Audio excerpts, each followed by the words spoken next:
নীলামবাজারে সংঘটিত হলো এক শোকাবহ সড়ক দুর্ঘটনা। মর্মান্তিক দুর্ঘটনায় প্রাণ গেল 11 বছরের এক কিশোরের। নীলামবাজারের পূর্ব বালিয়াপূর্ত সড়কে সংঘটিত হয়েছে এই মর্মান্তিক অঘটন।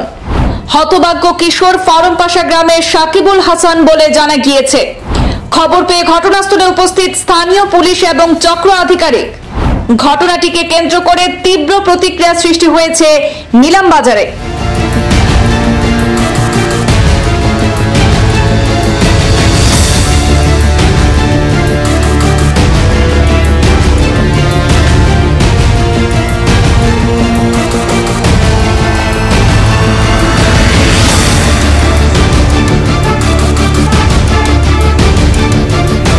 আরো একবার জানাচ্ছি দর্শকদেরকে, নীলামবাজারে সংঘটিত হয়েছে এক শোকাবহ সড়ক দুর্ঘটনা।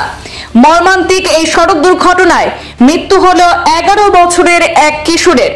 নীলামবাজারের পূর্ব বালিয়াপূর্ত সড়কে সংঘটিত হয়েছে এই শোকাবহ অঘটন।